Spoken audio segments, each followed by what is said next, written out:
Hi friends, welcome to the world of CMA. കഴിഞ്ഞ ക്ലാസ്സിൽ നമ്മൾ ചൈൽഡിൻ്റെ പ്രൊവിഷനാണ് നോക്കി നിർത്തിയത്. അതായത് 14 ഇയേഴ്സ് വരെ 14 വയസ്സ് വരെയുള്ളവരെ ജോലിക്ക് ഫാക്ടറിയിലേക്ക് എടുക്കില്ല എന്നും 14 വയസ്സ് കഴിഞ്ഞിട്ടുണ്ടെങ്കിൽ ഫാക്ടറിയിലേക്ക് ജോലിക്ക് ജോയിൻ ചെയ്യാം. പക്ഷേ അതിന് എന്ത് ചെയ്യണമെന്ന് പറഞ്ഞ് 2 കണ്ടീഷൻ സാറ്റിസ്ഫൈ ചെയ്യണമെന്ന് പറഞ്ഞു. അതെന്താണെന്നുള്ളത് നമുക്ക് ഈ ക്ലാസ്സിൽ നോക്കാം. ഫസ്റ്റ് കണ്ടീഷൻ എന്താണെന്ന് വെച്ചിട്ടുണ്ടെങ്കിൽ ഫിറ്റ്നസ്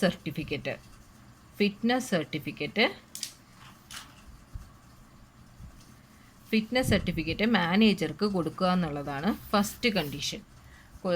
ആ 14 വയസ്സല്ലേ ഉള്ളൂ, അത് കുട്ടിയാണ്. ആ കുട്ടിക്ക് ജോലി ചെയ്യാനുള്ള ആരോഗ്യമുണ്ട് എന്നുള്ളത് തെളിയിക്കുന്ന ഫിറ്റ്നസ് സർട്ടിഫിക്കറ്റ് മാനേജറിന് കൊടുക്കുക എന്നുള്ളതാണ് ഫസ്റ്റ് വഴി. ഇനി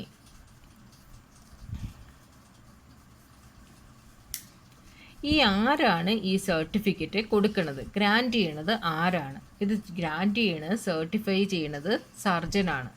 സർട്ടിഫയിങ് സർജൻ ഉണ്ട്. ആ സർട്ടിഫയിങ് സർജനാണ് ഇത് ഗ്രാൻറ്റ് ചെയ്യണത്. ആരാണ്? സർട്ടിഫയിങ് സർജനാണ് ഇത്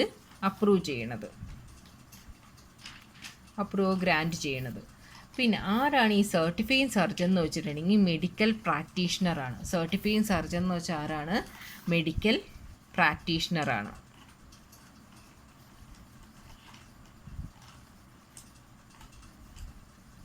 മെഡിക്കൽ പ്രാക്ടീഷണറെയാണ് സർട്ടിഫയിങ് സർജൻ എന്ന് പറയുന്നത്. സർട്ടിഫയിങ് സർജനാണ് എന്ത് ചെയ്യണത്? ഇത്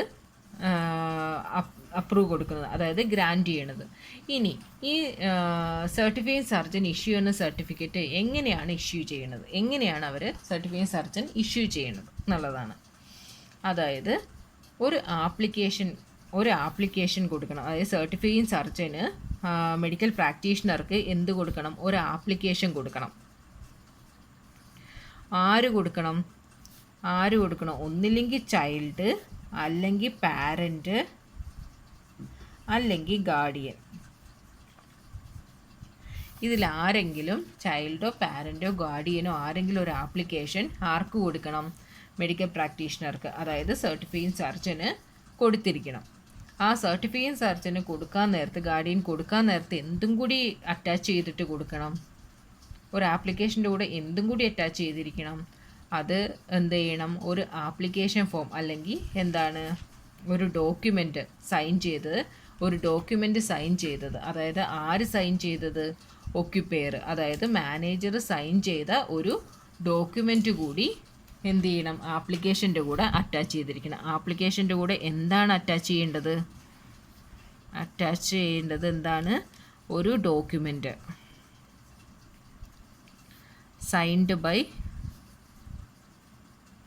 മാനേജർ സൈൻ ചെയ്ത ഒരു ഡോക്യുമെൻ്റ് അറ്റാച്ച് ചെയ്തിരിക്കണം. അതായത് ഇത് ഇവിടെ തന്നെയാണ് വർക്ക് ചെയ്യാനായിട്ട് വന്നിരിക്കുന്നത് എന്നുള്ളത് മാനേജർ സൈൻ ചെയ്ത് ഒരു ഡോക്യുമെൻ്റ് എന്ത് ചെയ്തിരിക്കണം? ഈ ആപ്ലിക്കേഷൻ ഫോമിൻ്റെ കൂടെ, അതായത് മെഡിക്കൽ പ്രാക്ടീഷണർക്ക് കൊടുക്കുന്ന ആപ്ലിക്കേഷൻ ഫോമിൻ്റെ കൂടെ അറ്റാച്ച് ചെയ്തിരിക്കണം. അത് കൊടുക്കുന്നത് ആരാണ്? ആപ്ലിക്കേഷൻ ഫോം കൊടുക്കേണ്ടത് ഒന്നില്ലെങ്കിൽ ചൈൽഡിന് തന്നെ കൊടുക്കാം, അല്ലെങ്കിൽ പാരൻറ്റിനോ ഗാർഡിയനോ കൊടുക്കാം. ഓക്കെ, ഇതാണ് ഫസ്റ്റ് പോയിൻ്റാണ് ഫിറ്റ്നസ് സർട്ടിഫിക്കറ്റ്. ആ ഫിറ്റ്നസ് സർട്ടിഫിക്കറ്റ് കൂടാതെ അത് കഴിഞ്ഞ് കഴിഞ്ഞിട്ടുണ്ടെങ്കിൽ ഈ സെക്കൻഡ് എന്താ ചെയ്യേണ്ടതെന്ന് വെച്ചിട്ടുണ്ടെങ്കിൽ ആ ഫിറ്റ്നസ് സർട്ടിഫിക്കറ്റ് കൂടാതെ ഒരു ടോക്കൺ കൊടുക്കും. ഒരു ടോക്കൺ ഉണ്ടാവും. ആ ടോക്കണും എന്ത് ചെയ്യണം? അതായത് ഫിറ്റ്നസ് സർട്ടിഫിക്കറ്റ് എപ്പോഴും എന്ത് ചെയ്യണം? ഫിറ്റ്നസ് സർട്ടിഫിക്കറ്റ് വാങ്ങി നമുക്ക് മാനേജറിന് കൊടുത്തിരിക്കണം, അല്ലേ? മാനേജറിന് കൊടുത്തിരിക്കണം. ആ മാനേജർക്ക് കൊടുക്കുമ്പോൾ അതിൻ്റെ കൂട്ടത്തിൽ എന്ത് കൊടുക്കും? മാനേജർ ഒരു ടോക്കൺ കൊടുക്കും. ഒരു ടോക്കണിൽ എന്തുണ്ടാവും? ടോക്കണിൽ എന്തുണ്ടാവും? എന്ത് ചെയ്യും? റെഫറൻസ് നമ്പർ ഉണ്ടാവും. റെഫറൻസ് നമ്പർ അടങ്ങിയ ഒരു ടോക്കൺ കൊടുക്കും. അതും മാനേജർക്ക് കൊടുക്കണം. ഒരു റെഫറൻസ് നമ്പർ അടങ്ങിയ ഒരു ടോക്കണും കൊടുക്കും. അതും എന്ത് ചെയ്തിരിക്കണം? അതും എന്ത് ചെയ്തിരിക്കണം? മാനേജർക്ക് കൊടുത്തിരിക്കണം. ഈ 2 ഇതും മാനേജറിന് സമർപ്പിച്ചാൽ മാത്രമേ ആ ചൈൽഡിന് എന്ത് ചെയ്യാൻ പറ്റുള്ളൂ? അവിടെ ജോലിയിൽ കണ്ടിന്യൂ ചെയ്യാനായിട്ട് പറ്റുള്ളൂ. അതായത് 14 ഇയേഴ്സ് ഏജ് വരെയുള്ള ഒരു കുട്ടിക്കും ജോലി ചെയ്യാനായിട്ട് അനുവദിക്കുന്നില്ല. 14 ഇയേഴ്സ് കംപ്ലീറ്റ് ആയിട്ടുണ്ടെങ്കിൽ ആ കുട്ടിക്ക് ജോലിയിൽ പ്രവേശിക്കാം. അങ്ങനെ ജോലി ചെയ്യണമെന്നുണ്ടെങ്കിൽ എന്ത് ചെയ്യണം? 2 കണ്ടീഷൻ സാറ്റിസ്ഫൈ ചെയ്തിരിക്കണം. ഒന്ന് ഫിറ്റ്നസ് സർട്ടിഫിക്കറ്റ് മാനേജർക്ക് കൊടുത്തിരിക്കണം. അതേപോലെ തന്നെ ഒരു ടോക്കൺ കിട്ടും, റെഫറൻസ് നമ്പർ അടങ്ങിയ ഒരു ടോക്കൺ കിട്ടും, അതും മാനേജർക്ക് സബ്മിറ്റ് ചെയ്തിരിക്കണം. ആ ഫിറ്റ്നസ് സർട്ടിഫിക്കറ്റ് എന്നുള്ളത് അത് അപ്രൂവ് ചെയ്തിരിക്കണം, അല്ലെങ്കിൽ അത് ഗ്രാൻറ്റ് ചെയ്യണത് സർട്ടിഫൈഡ് സർജൻ എന്ന് വെച്ചാൽ മെഡിക്കൽ പ്രാക്ടീഷണറാണ്. അത് എന്താണ്? അത് കൊടുക്കേണ്ടത് ആരാണ്? ഇതിന് വേണ്ടിയിട്ട് അപേക്ഷിക്കേണ്ടത് ആരാണ്? ആപ്ലിക്കേഷൻ കൊണ്ട് കൊടുക്കണം. ഒന്നില്ലെങ്കിൽ ചൈൽഡിന് കൊടുക്കുക, അല്ലെങ്കിൽ പാരൻറ്റിന് കൊടുക്കുക, അല്ലെങ്കിൽ ഗാർഡിയന് കൊടുക്കുക. ഇവരാരെങ്കിലും ഒരു ആപ്ലിക്കേഷൻ ഫോം മെഡിക്കൽ പ്രാക്ടീഷണർക്ക് കൊടുക്കണം. കൂടെ എന്തും കൂടി അറ്റാച്ച് ചെയ്തിരിക്കണം? മാനേജറിൻ്റെ ഒരു ഡോക്യുമെൻറ്റ് കൂടി, അതായത് ഇവിടെയാണ് ജോലി ചെയ്യണമെന്നുള്ള ഒരു ഡോക്യുമെൻറ്റ് കൂടി അറ്റാച്ച് ചെയ്തിരിക്കണം. ഇതും കൂടി ചേർത്ത് മെഡിക്കൽ പ്രാക്ടീഷണറിന് കൊടുക്കുമ്പോൾ മെഡിക്കൽ പ്രാക്ടീഷണർ എന്ത് ചെയ്യും? ഫിറ്റ്നസ് സർട്ടിഫിക്കറ്റ് തരും. ആ ഫിറ്റ്നസ് സർട്ടിഫിക്കറ്റിൻ്റെ കൂടെ തന്നെ ഒരു ടോക്കണും, അതായത് റെഫറൻസ് നമ്പർ അടങ്ങിയ ഒരു ടോക്കണും കൂടി തരും. ആ രണ്ടും നമ്മൾ എന്ത് ചെയ്യണം? ഇതിന് കൊടുത്തിരിക്കണം. ആർക്ക്? മാനേജർക്ക് കൊടുത്തിരിക്കണം. ഓക്കെ, അതാണ് സെക്കൻഡ് റെസ്പോൺസിബിലിറ്റി. ഇനി ചൈൽഡിൻ്റെ പ്രൊവിഷൻ പറഞ്ഞ കൂട്ടത്തിൽ തന്നെ പറയാനുള്ള വേറൊരു കാര്യമാണ് എന്താണെന്ന് വെച്ചാൽ, ഓരോ ചൈൽഡിനും ഒരു ടൈമുണ്ട്. അതായത് ചൈൽഡ് ആണെങ്കിലും അഡോൾസൻസ് ആണെങ്കിലും അഡൽട്ട് ആണെങ്കിലും ശരി, ഓരോ ടൈമുണ്ട്. ആ ടൈമിലേ നമുക്ക് വർക്ക് ചെയ്യാനായിട്ട് സാധിക്കും. അതെങ്ങനെയാണെന്ന് വെച്ചിട്ടുണ്ടെങ്കിൽ, ഇപ്പോൾ ചൈൽഡിൻ്റെ കേസാണെന്നുണ്ടെങ്കിൽ ഒരു ദിവസം, അത് ഡേ ആണെങ്കിലും ശരി നൈറ്റ് ആണെങ്കിലും ശരി, ഒരു ദിവസം ഒരു 1 ഡേ എങ്ങനെയാണ് വർക്ക് ചെയ്യേണ്ടത്? 4.5 hours കൂടുതൽ ചൈൽഡിന് വർക്ക് ചെയ്യാനായിട്ട് പാടില്ല. മാക്സിമം വർക്കിംഗ് ടൈമാണ് അല്ലേ? മാക്സിമം വർക്കിംഗ് ടൈം ഒരു ദിവസത്തേക്ക് 4.5 hours ആണ്. അതിൽ കൂടുതൽ ചൈൽഡ് വർക്ക് ചെയ്യാനായിട്ട് പാടില്ല എന്നുള്ളതാണ്. അത് ഡേ ആണെങ്കിലും ശരി നൈറ്റ് ആണെങ്കിലും ശരി, അതിൽ കൂടുതൽ ചൈൽഡ് വർക്ക് ചെയ്യാനായിട്ട് പാടില്ല. ഇനി in case of female child ആണെന്നുണ്ടെങ്കിൽ അതിന് ഒരു ടൈമുണ്ട്. ഫീമെയിൽ ചൈൽഡ് ആണെന്നുണ്ടെങ്കിൽ രാവിലെ 8 മണി തുടങ്ങി നൈറ്റ് 7 മണി വരെയുള്ള ടൈമിൽ മാത്രമേ ഫീമെയിൽ ചൈൽഡ് വർക്ക് ചെയ്യാൻ പാടുള്ളൂ. വേറെ അതായത് 7 മണി കഴിഞ്ഞിട്ട് ഒരിക്കലും ഫീമെയിൽ ചൈൽഡിനെ കൊണ്ട് ഒരു ഫാക്ടറിയിലും വർക്ക് ചെയ്യിക്കരുത് എന്നുള്ള ഒരു റൂളുണ്ട്. അതേപോലെ ഈ ചൈൽഡ് എംപ്ലോയർ എങ്ങനെയാണെങ്കിലും ചൈൽഡ് ലേബർ എന്താണ്? 4.5 hours മാത്രമേ വർക്ക് ചെയ്യാൻ പാടുള്ളൂ ഒരു ദിവസത്തിൽ. അത് ഡേ ആണെങ്കിലും ശരി നൈറ്റ് ആണെങ്കിലും ശരി. പക്ഷേ ഫീമെയിൽ ആണെന്നുണ്ടെങ്കിൽ രാവിലെ 8 മണി തുടങ്ങി 7 മണി വരെ വർക്ക് ചെയ്യാൻ പാടുള്ളൂ. ആ ടൈമിൽ ഈ 4.5 hours കൂടുതൽ ഇപ്പോൾ നമുക്ക് എന്തെങ്കിലും ഒരു ജോലിയിൽ അധികമായിട്ട് ജോലി വന്നിട്ടുണ്ടെന്നുണ്ടെങ്കിൽ, മാക്സിമം പോയിട്ടുണ്ടെങ്കിൽ, മാക്സിമം അനുവദിക്കുന്ന ഷിഫ്റ്റ് എന്ന് വെച്ചിട്ടുണ്ടെങ്കിൽ 2 ഷിഫ്റ്റ് മാത്രമാണ് ചൈൽഡ് ലേബേഴ്സിന് ഒരു ദിവസം മാക്സിമം അനുവദിക്കുന്ന ഷിഫ്റ്റാണ്. എത്രയാണ്? 2 ഷിഫ്റ്റ് മാത്രമേ അനുവദിക്കുന്നുള്ളൂ. അതും എങ്ങനെയാണ്? 5 hours വെച്ചുള്ള 2 ഷിഫ്റ്റ് മാത്രമേ അനുവദിക്കുന്നുള്ളൂ. ഒരു ദിവസം 5 hours വെച്ചുള്ള 2 ഷിഫ്റ്റ് മാത്രമേ ചൈൽഡ് ലേബേഴ്സിന് അനുവദിക്കുന്നുള്ളൂ. ഓക്കെ, ഇനി ഈ ചൈൽഡ് ലേബേഴ്സ് വർക്ക് ചെയ്യുമ്പോഴൊക്കെ മാനേജർ എന്ത് ചെയ്തിരിക്കണം? മാനേജർ ഒരു രജിസ്റ്റർ കീപ്പ് ചെയ്തിരിക്കണം. മസ്റ്റായിട്ട് വേണ്ടതാണ്. രജിസ്റ്റർ കീപ്പ് ചെയ്തിരിക്കണം, മസ്റ്റാണത്. രജിസ്റ്റർ കീപ്പ് ചെയ്തിട്ട് അത് ചൈൽഡ് വരണ ടൈം, പോകുന്ന ടൈം, അവരുടെ വർക്ക് എല്ലാം ആ രജിസ്റ്ററിൽ ഉൾപ്പെടുത്തിയിരിക്കണം. ഓക്കെ, ഇതാണ് ചൈൽഡിനെ കുറിച്ചുള്ളത്. ഇനി ചൈൽഡിന് ആനുവൽ ലീവ് എല്ലാം ചൈൽഡിന് കിട്ടും. ആ ചൈൽഡിന് കിട്ടുന്ന ആനുവൽ ലീവ് എന്താണെന്ന് വെച്ചിട്ടുണ്ടെങ്കിൽ, ഇനി ഒരു ചൈൽഡ് ഒരു വർഷം ഒരു 240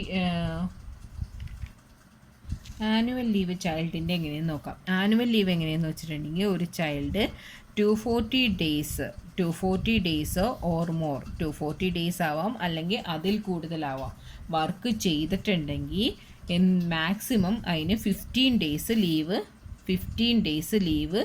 വിത്ത് വേജസ്. 15 ഡേയ്സ് ലീവ് വിത്ത് വേജസോട് കൂടിയ ലീവ് അനുവദിക്കണമെന്നാണ് പറഞ്ഞിട്ടുള്ളത്. അതായത് ആനുവൽ ലീവ് 240 ഡേയ്സോ അതിൽ കൂടുതലോ വർക്ക്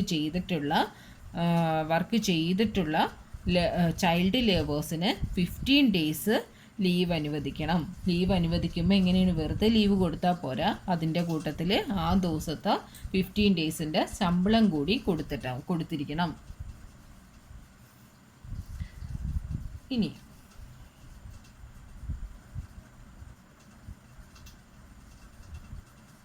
ഇനി പ്രൊവിഷൻ റിലേറ്റിംഗ് ടു അഡോൾസൻസ് നോക്കാം. ആ പ്രൊവിഷൻ റിലേറ്റിംഗ് ടു അഡോൾസൻസിൽ പറയുന്ന 2 കണ്ടീഷനും, അതായത് എന്താണ്, ഒന്ന് ഫിറ്റ്നസ് സർട്ടിഫിക്കറ്റ് വേണമെന്നുള്ള കണ്ടീഷനും. ഫസ്റ്റ് എന്താണ് ഫിറ്റ്നസ് സർട്ടിഫിക്കറ്റ്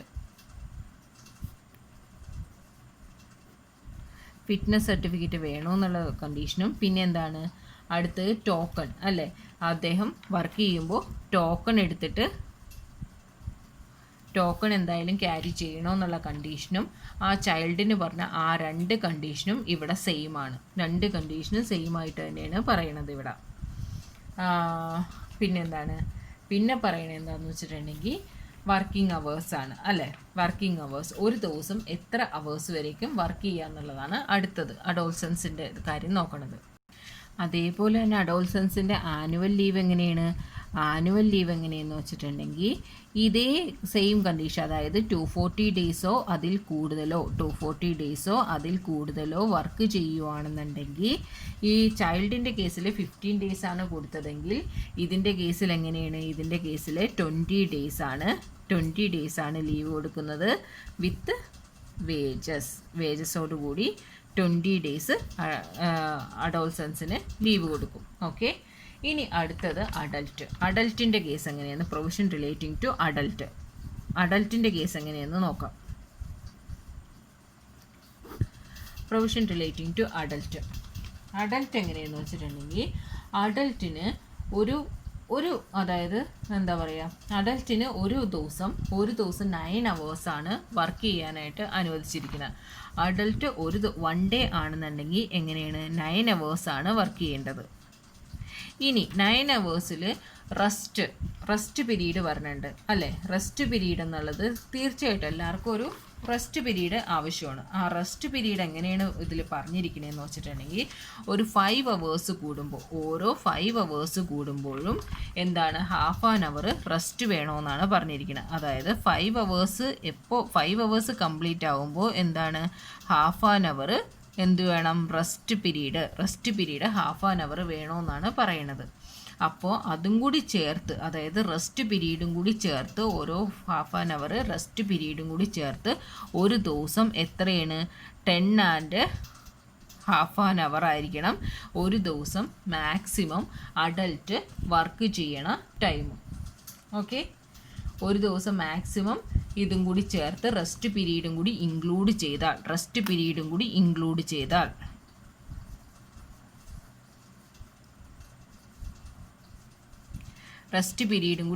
ചെയ്തിട്ടുണ്ടെങ്കിൽ 10.5 അവേഴ്സ് ആയിരിക്കണം അഡൽട്ട് മാക്സിമം വർക്ക് ചെയ്യേണ്ടത് ഒരു ദിവസം. ഇനി ഒരു വീക്ക് എടുത്തിട്ടുണ്ടെങ്കിൽ, ഒരു വീക്കാണ് എടുത്തിട്ടുണ്ടെങ്കിൽ 48 അവേഴ്സ് ആയിരിക്കണം വർക്ക് ചെയ്യണത്. ഒരു വീക്ക് എടുത്തിട്ടുണ്ടെങ്കിൽ എങ്ങനെയാണ്, 48 അവേഴ്സ് ആയിരിക്കണം ചെയ്യണത്, അഡൽട്ട് മാക്സിമം വർക്ക് ചെയ്യേണ്ടത്. പിന്നെ അഡൽട്ടിന് വേറൊരു ഇതുണ്ട്, ഒരു ദിവസം ഒരു ഫാക്ടറിയിലെ വർക്ക് മാത്രമേ ചെയ്യാവൂ. അതായത് ഒരു ഷിഫ്റ്റ് പോയിട്ട് വേറൊരു ഫാക്ടറിയിൽ വർക്ക് ചെയ്തിട്ട് അടുത്ത ഷിഫ്റ്റ് ഈ ഒരു ഫാക്ടറിയിലേക്ക് വർക്ക് ചെയ്യാൻ പാടില്ല. ഒരു ദിവസം അയാൾ ഒരേ ഒരു ഫാക്ടറിയിൽ മാത്രമേ വർക്ക് ചെയ്യാൻ പാടുള്ളൂ എന്നുള്ള ഒരു കണ്ടീഷനും കൂടി ഉണ്ട്.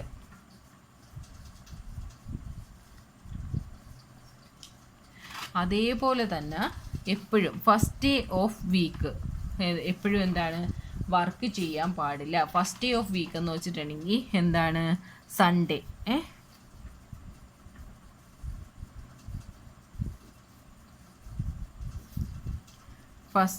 No work. First day of week എന്ന് വെച്ചാൽ എന്താ ഉദ്ദേശിക്കുന്നത്? സൺഡേ ഒരു കാരണവശാലും എന്ത് ചെയ്യാൻ പാടില്ല, വർക്ക് ചെയ്യാനായിട്ട് പാടില്ല എന്ന് പറഞ്ഞത്. ഇനി ഈ കമ്പനിയുടെ സിറ്റുവേഷൻ അനുസരിച്ച് സൺഡേ വർക്ക് ചെയ്തിട്ടുണ്ടെങ്കിൽ തന്നെ എന്ത് കൊടുക്കണം? കോമ്പൻസേറ്ററി ആയിട്ട് അടുത്ത ഒരു ദിവസം ലീവ് കൊടുത്തിരിക്കണം. അത് മാക്സിമം എത്ര വേഗം കൊടുക്കാൻ പറ്റുമോ അത്രയും വേഗം നമുക്ക് എന്ത് ചെയ്യണം? സൺഡേ വർക്ക് ചെയ്യുന്നതിന് കോമ്പൻസേറ്ററി ആയിട്ട് ഒരു ലീവ് കൊടുത്തിരിക്കണം. എത്ര വേഗം കൊടുക്കാൻ പറ്റുമോ അത്രയും വേഗം കൊടുത്തിരിക്കണമെന്നാണ് പറയുന്നത്. ഇനി അടുത്തത്,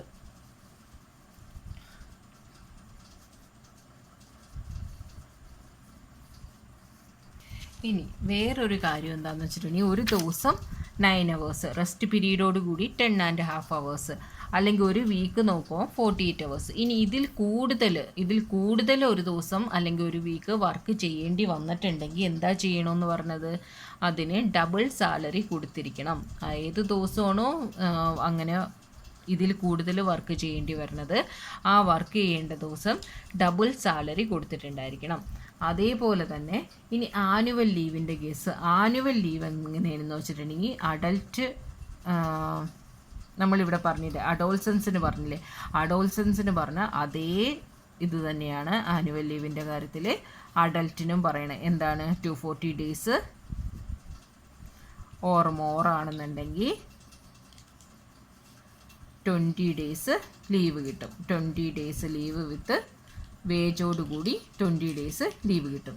ഇനി വേറൊരു കാര്യമുണ്ട്. ഈ 20 days ലീവ് എന്നുള്ളത് മാക്സിമം എല്ലാവരും എടുക്കണമെന്ന് നിർബന്ധമില്ല, അല്ലേ? നമുക്ക് 20 days ലീവ് വേണ്ടെങ്കിൽ നമുക്കത് എടുക്കണമെന്ന് ആവശ്യമില്ല. ആ 20 days ലീവ് വേണമെന്നുണ്ടെങ്കിൽ എന്ത് ചെയ്യാൻ പറ്റും? ക്യാരി ഫോർവേഡ് ചെയ്യാൻ പറ്റും.